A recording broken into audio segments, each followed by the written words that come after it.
Unless I did something secretly to your clothes to make them bigger while you weren't looking, like some sort of little elf helper. Well, a warm welcome to you all. This video is about when you're on carnivore and the scale won't budge. I'm JJ, I'm a life coach and I eat mostly meat. I'm Eric, I'm a novelist and I eat mostly meat. Some of the comments we get, rarely, Yeah. but on occasion in our videos, is I have been doing carnivore for X amount of time and I am not seeing any results. The scale is not budging, and that's what they mean. They're not seeing weight results. Yes. It took me 7 months to begin losing weight when I started the proper human diet. 7 months. And then my weight loss was not huge. Now, I've lost about 28 pounds so far. I might have maybe 5 more to go. I'm pretty near my ideal weight. And so I didn't have hundreds of pounds to lose.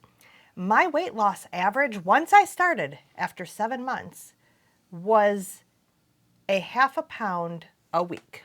So 2 pounds a month was what I was losing at that time, roughly. When I started it, I lost weight very quickly and immediately. Yes. So I didn't, it's hard for me to understand this concept. And actually when she would say 7 months, I'm just like, that's not even possible. But it is possible because of a very simple principle of body recomposition. You can be losing weight and gaining lean muscle mass at the same time, and the scale can stay the same.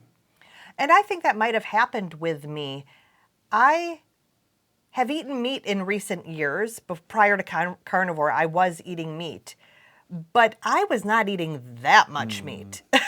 It was certainly nowhere near 100 grams of protein a day-ish, you know, the sort of baseline recommendation. So I do think that I was putting on lean mass just because I was eating protein. During that 7 months, your clothes fit differently. They did.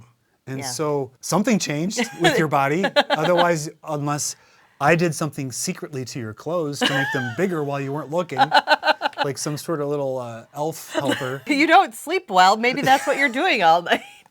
I don't even know how to sew. I understand the principle of it. I'm not totally stupid. So there can be recomposition happening. Yes. But how do you know that?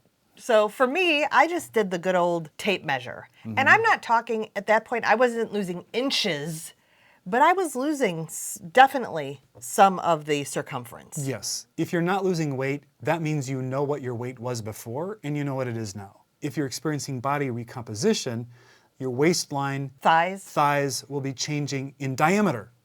And you probably don't have those measures or you're not checking them. A long time ago, we made a video where we said, measure your waist, not your weight when you're starting. It's really important because you will see those non-scale victories in inches before you see them in pounds sometimes. You've done some other measuring of body composition. If you want to get more precise so you can really track it, you need to know what your body fat percentage is. If you have one of those scales that tells you your body fat percentage, what it's doing is it's using an electrical signal to detect lean mass. And then it's doing a calculation to estimate fat mass. And it's an estimate that has a wide swinging of accuracy. However, if you do it regularly, it will be directionally correct. If you're losing body fat, over time that trend line will show that, and it'll be reasonably accurate. But if you want real accuracy, you can go to get a DEXA scan. Costs some money. If you Google it, DEXA scan near me, you probably can find it. I don't know what it costs, somewhere around 150 bucks or something. You do get a little bit of radiation from that. So maybe you don't want to do that. There's another thing called a bod pod, and some fitness places or even health spas might have a bod pod. So you search bod pod near me, and it's a capsule you get in, and it uses air pressure or something like that to measure your body composition. So you can get a baseline, but that costs money. A tape to take your measurements is really cheap. Very cheap. And we'll do basically the same thing. Yeah. Did you ever do the bod pod? I did it once. Because I thought you I might never have. did a follow-up one though, because it wasn't in a convenient location. Plus, I also think I abandoned my program, so I didn't want to know what happened.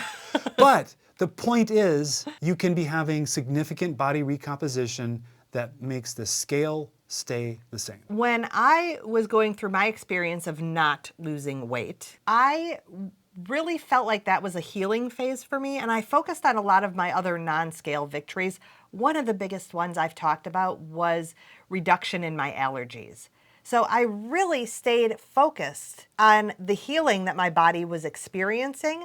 If I was experiencing fewer aches and pains, less puffiness in my face, anything like that, I really latched onto that and just trusted that the body was doing what it needed to in the order it needed to. Patience is important, and you can look at it like there are two phases in your weight loss journey.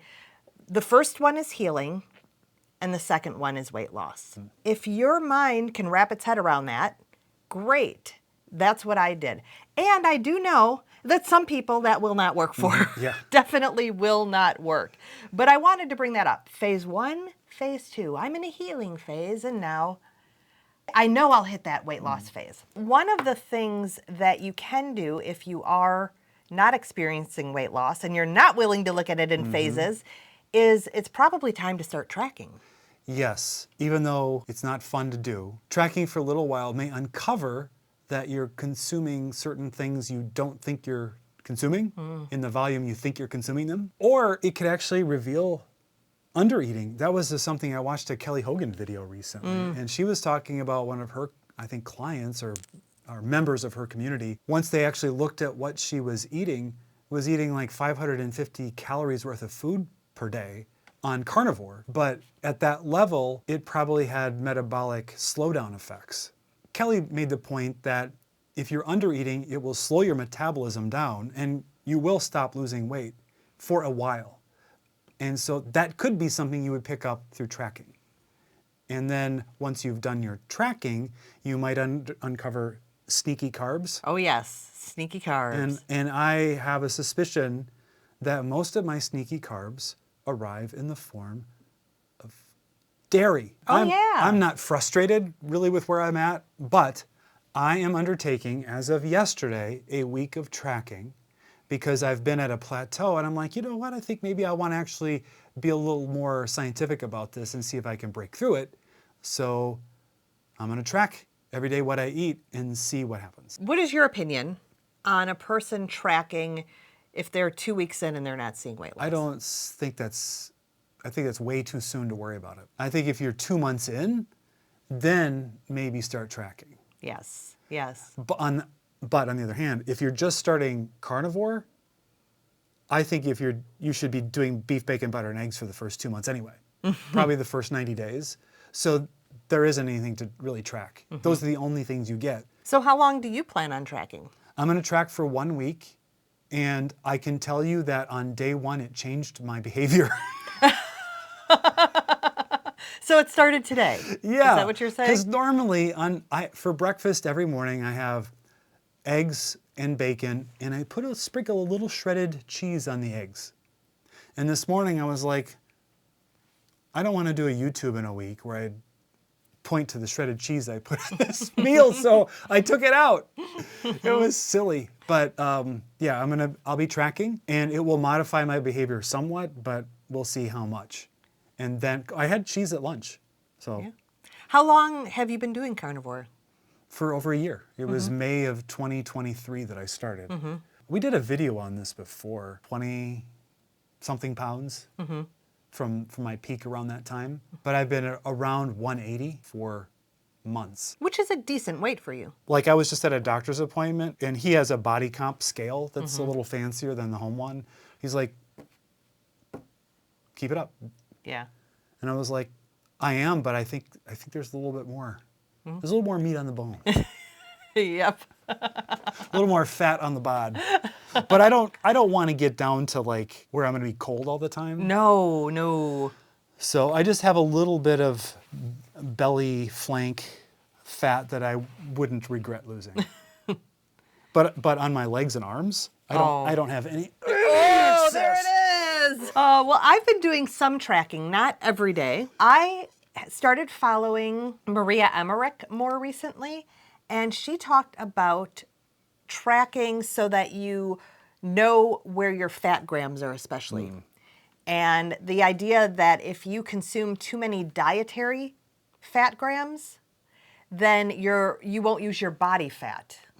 So I've been playing with that a little bit. Again, not every day because I kind of have the feel for it already. She has a macro calculator that gives you the recommendations. I put maintenance on mine. And it is not low fat by any means. My recommended protein is about 90 grams. My recommended fat is about 144 grams. So not low fat, definitely. She sees that as your upper limit in fat and to get at least the minimum protein. So I go over protein most days, but I found that if I don't add fat to my food, like put butter on my steak or eat that delicious beef fat that I have in the freezer, then I'm right within those macros most days.